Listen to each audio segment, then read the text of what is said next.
Everyone, welcome to this amazing platform of our channel preparation for competitive examinations and I am Piyush. तो आज की video में बात करने वाले हैं जो आपका बीओआई है, बैंक ऑफ इंडिया की तरफ से जो नोटिफिकेशन आया है रिसेंटली। तो यहाँ पर हम बात करेंगे आपकी कौन कौन सी वैकेंसीज़ हैं, यहाँ पर आपकी क्या इंपॉर्टेंट डेट्स होने वाली हैं रजिस्ट्रेशन की, और आपका एग्जामिनेशन कब होगा। इसके अलावा हम क्या बात करेंगे, यहाँ पर आपका जो सिक्योरिटी डिपॉजिट मांगा गया उसके बारे में बात करेंगे, आपकी डेट ऑफ रिकॉर्डिंग क्या होगी, इसके अलावा एलिजिबिलिटी क्या होने वाली, एज क्या होगी आपकी। ये सारी चीज़ें जो इंपॉर्टेंट है वो हम यहाँ पर डिस्कस करेंगे। इसके अलावा आपका सिलेबस क्या होने वाला है। तो यहाँ पर सारी की सारी इंपॉर्टेंट चीज़ें हम यहाँ पर डिस्कस कर रहे होंगे, लेकिन इसके अलावा अगर आपको कोई डाउट आता है, कोई आपको प्रॉब्लम आती है, तो वो डाउट अपना कमेंट सेक्शन में पूछ सकते हो। तो वहाँ पर मैं आपको क्लियर कर दूंगा। ठीक है, यहाँ पर इंपॉर्टेंट जो सारे के सारे पॉइंट्स वो हम यहाँ पर देख लेंगे।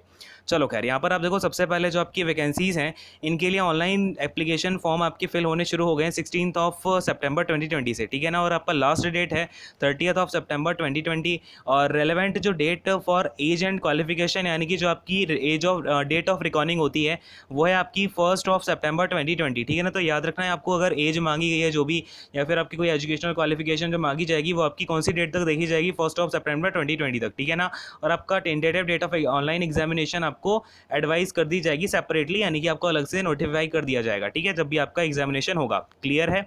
अब यहाँ पर अगर मैं आपसे बात करूँ कौन कौन से वैकेंसीज आई हुई हैं, तो ये आप यहाँ पर देख सकते हो। सबसे पहले वैकेंसी आपकी इकोनॉमिस्ट की ये आपकी एसपीएल स्ट्रीम के अंदर स्केल आती है SMGS 4। देन आपकी सेकंड वाली जो स्केल आती है वो MMGS 2। ठीक है, इन दोनों के अंदर आपकी वैकेंसीज हैं, टोटल आपकी दो वैकेंसीज हैं। और ये आप यहाँ पर कैटेगरी वाइज जो है ब्रेकअप देख सकते हो। इसके अलावा अगर मैं आपसे बात करूँ एज की, तो मिनिमम एज 20 ईयर्स है और आपकी मैक्सिमम एज जो है वो 38 ईयर्स रहेगी। ठीक है ना, ये आप यहाँ पर ध्यान से देख सकते हो। इसके अलावा अगर मैं इकोनॉमिस्ट की बात करूँ, एसपीएल में ये हो गया। देन स्टैटिस्टिशियन की बात करूँ तो MMGS 2 होगा। इसमें आपका टोटल 2 वैकेंसीज है और आपकी 20 एज जो है वो 20 ईयर्स से लेकर के 35 ईयर्स तक की मांगी गई है। ठीक है। अब इसी तरीके से आपका आता है रिस्क मैनेजर की आपकी अगेन यहाँ पर SMGS 4 और MMGS 3 के अंदर वैकेंसीज आती हैं। और इसमें आपकी 3 और 6 वैकेंसीज है टोटल। और यहाँ पर आपकी एज जो है वो 20 से 38 है SMGS 4 के लिए, और MMGS 3 के लिए 20 से 35 ईयर्स की एज है। क्लियर है। और क्रेडिट एनालिस्ट की आपकी वैकेंसी आती है GBO का, ये आपका स्ट्रीम आती है, और इसके अंदर SMGS की स्केल आती है 4।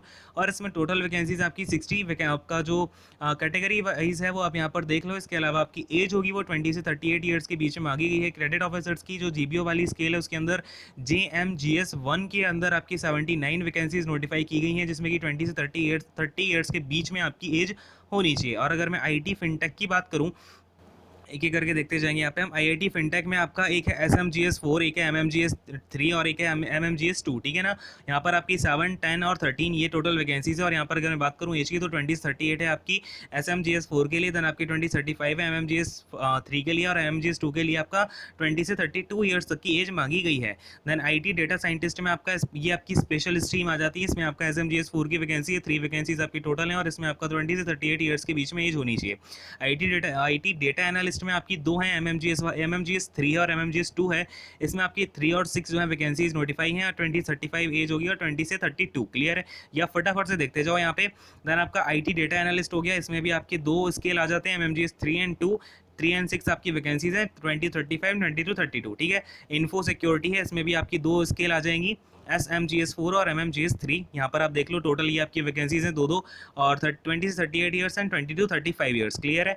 इन्फो सिक्योरिटी आप यहाँ पर देख सकते हो। देन आपका टेक अप्रेजल की यहाँ पर 10 वैकेंसीज है, और टोटल आपका एज जो है वो 20 से 35 ईयर्स के बीच में रहेगी। टोटल वैकेंसीज आपकी यहाँ पर 214 है। क्लियर है, आपको सारी की सारी बात समझ में आ गई होगी। एक बार मैं आपको यहाँ पर फटाफट से एजुकेशनल क्वालिफिकेशन भी दिखा देता हूँ आपको कौन कौन सी चाहिए होगी। क्लियर है। और यहाँ पर हम फटाफट से आते हैं, ये आपका जो बेसिक पे स्केल रहेगा वो देख लो।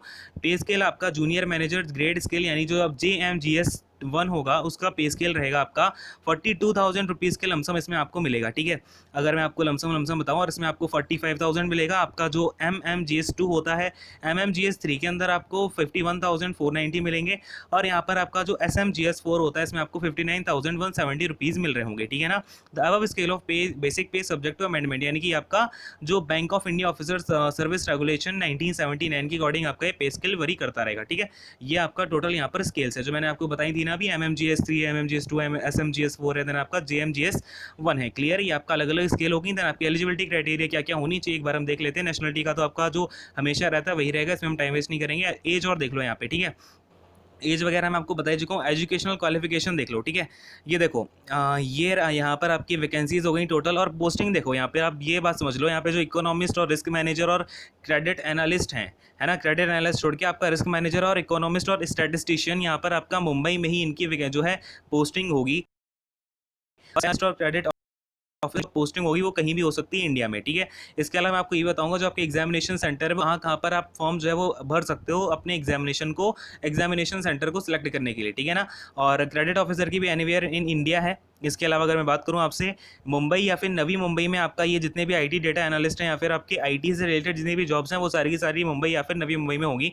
टेक अप्रेजल आपका एनीवेयर इन इंडिया है, ठीक है। ये सारा का सारा आपका पोस्टिंग वाला मैटर हो गया। इसके बाद में अगर मैं बात करूँ यहाँ पर आपसे, यहाँ पर हम आ जाते हैं और भी आगे फटाफट से। देखो भाई, यहाँ पर तो कैटेगरी है, ज़्यादा कुछ अपने लिए इंपॉर्टेंट है नहीं। बाकी आपको कुछ स्पेशल डाउट आता है तो वो डाउट अपना बाद में पूछ लेना। और भी हमारे पास इंपॉर्टेंट पॉइंट्स हैं यहाँ पर। आप देखो ऑनलाइन एग्जामिनेशन का जो आपका फॉर्मेट रहेगा वो क्या रहेगा, इंग्लिश लैंग्वेज आपकी 50 मार्क्स की आएगी। जो और आपकी प्रोफेशनल नॉलेज जो भी है, लेट्स से आपका आईटी का है तो उसमें डेटा एनालिस्ट वाला है तो उसमें उसके रिलेटेड जो भी आपकी नॉलेज पूछी जाएगी, प्रोफेशनल नॉलेज। और इकोनॉमिस्ट का तो इकोनॉमी पूछी जाएगी उसमें, है ना। तो ये अलग अलग आपकी जो भी प्रोफेशनल से आप रिलेटेड जो भी जॉब के लिए आप अप्लाई करोगे, प्रोफेशनल नॉलेज पूछी जाएगी 75 मार्क्स की। और general awareness with special reference to banking industry आपके 50 मार्क्स का यहाँ पर ये आपका सेक्शन आएगा। और पूरा का पूरा 150 मिनट्स का यहाँ पर आपको टाइम दिया जाएगा, ठीक है। चलो खैर, अब आते हैं आगे। The above test except the test of English language will be available bilingually, यानी कि इंग्लिश और हिंदी दोनों में आपका अवेलेबल होगा। ऑफकोर्स आपका इंग्लिश वाला जो टेस्ट होगा वो इंग्लिश में ही रहेगा, ठीक है। चलो खैर, यहाँ पर आपको पेनल्टी भी दी जाएगी। पेनल्टी जो होगी आपकी रॉन्ग आंसर्स की वो कितनी होगी, 0.5 मार्क्स की होगी, यानी कि 1/4 जो है आपकी यहाँ पर पेनल्टी लगेगी। क्लियर है। इंटरव्यू की बात करूँ तो मेरिट लिस्ट जो भी आपकी निकाली जाएगी, आपके जो मार्क्स आएंगे ऑनलाइन एग्जामिनेशन में उसमें आपका क्या किया जाएगा, उसके हिसाब से आपका इंटरव्यू लिया जाएगा। फिर जो इंटरव्यू में पास कर जाएंगे बच्चे उनको यहाँ पर सिलेक्शन दिया जा रहा होगा, ठीक है। चलो खैर, अब देखो यहाँ पर अगर मैं बात करूँ आपसे, तीन सिलेक्शन के 3 क्राइटेरिया हैं यहाँ पर। अगर आपका ऑनलाइन एग्जामिनेशन और इंटरव्यू कंडक्ट किया जाता है तो जो आपको सिलेक्शन होगा वो आपको पर्सनल इंटरव्यू या फिर आपका जीडी हो रहा होगा, ठीक है ना। इंटरव्यू होगा या फिर आपका जीडी यानी ग्रुप डिस्कशन होगा, उसके अकॉर्डिंग आपको यहाँ पर सिलेक्शन मिलेगा। लेकिन अगर अब बात आती है ऑनलाइन एग्जामिनेशन अगर नहीं लिया जाता है तो यहाँ पर क्या, final selection will be made through personal interview, यानी कि ओनली आपका एक जो है पर्सनल इंटरव्यू होगा, उसके थ्रू आपकी मेरिट लिस्ट बनाई जाएगी और फिर आपको सिलेक्शन दे दिया जाएगा। Maximum marks for interview will be 100, minimum qualifying marks in interview shall be 40% for general EWS category and 35% for SC ST OBC category, ठीक है ना। ये क्लियर हो गया। अगर अब एक केस है कि आपका लेट से जो ही ग्रुप डिस्कशन और इंटरव्यू है वो नहीं लिया जाता है तो आपका जो मैक्सिमम मार्क्स होते हैं ग्रुप डिस्कशन के वो 30 मार्क्स हैं और मिनिमम क्वालिफाइंग मार्क्स होंगे वो आपके 40% होंगे, ठीक है ना। अगर आपका क्या हुआ इसमें जीडी और इंटरव्यू दोनों ही लिए जाते हैं ना, जो आपका जीडी वाला सेक्शन होता है और इंटरव्यू वाला, ये दोनों के दोनों एक साथ, और अगर दोनों आपके लिए जाते हैं आफ्टर ऑनलाइन एग्जामिनेशन तो आपका 30 मार्क्स का जीडी होगा और रहे जो आपके बाकी के शायद 70 मार्क्स उनका आपका इंटरव्यू हो रहा होगा, ठीक है ना। तो ये आप यहाँ पर देख लेना ध्यान से, ठीक है ना। लेकिन फाइनल बात यह है कि जो जीडी के मार्क्स होंगे वो ओनली क्वालिफाइंग होंगे और उसका जो है मार्क्स आपके मेरिट लिस्ट में जोड़े नहीं जाएंगे, बस आपका क्वालिफाइंग मार्क्स होंगे ये। एग्जामिनेशन सेंटर देख लो, यहाँ पे काफ़ी सारे बच्चों को इशू होता है।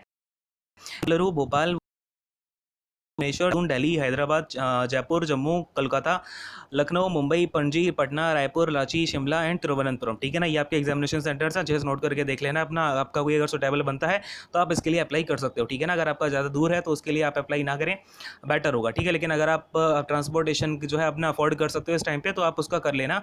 बाकी एग्जामिनेशन की डेट अभी आई नहीं है, देखो अब कब तक आपका एग्जामिनेशन जो है ये आपका होता है, ठीक है। खैर, ये सारी की सारी बातें यहाँ पर मैं आपको सिक्योरिटी डिपॉजिट कितना है ये और बता देता हूँ फटाफट से। तो सिक्योरिटी डिपॉजिट की बात यहाँ पर देखो, एक सेकंड रुकिएगा। पेमेंट ऑफ फ़ी देख लो, यहाँ पर आपका पेमेंट ऑफ फ़ी जो है ऑनलाइन वगैरह तो कर ही सकते हैं। बाकी इसका आई थिंक 850 रुपीज़ जो है वो जनरल वगैरह के लिए आपकी इसकी फ़ीस रखी गई है। खैर, ये देखो सिक्योरिटी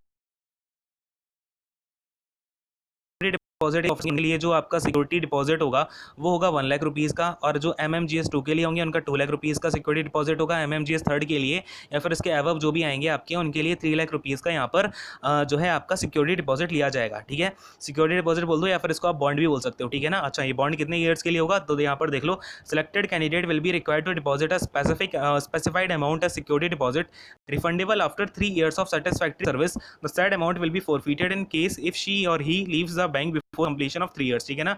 यानी कि अगर आपने 3 साल से पहले बैंक को छोड़ दिया तो आपका ये अमाउंट आपको वापस नहीं मिलेगा, लेकिन आप 3 साल तक सेटिस्फैक्ट्री सर्विस कर देते हो तो आपको ये वापस मिल जाएगा इतना अमाउंट, ठीक है। तो यहीं पर ये सारी की सारी चीज़ें खत्म होती हैं। यहीं पर बेसिकली आपका ये पूरा का पूरा नोटिफिकेशन खत्म हो गया है। तो अगर आप इसके लिए एलिजिबल हो तो फटाफट जा करके फॉर्म फिलअप कर सकते हो, ठीक है। चलो खैर, thank you so much, God bless you all, take care, bye bye.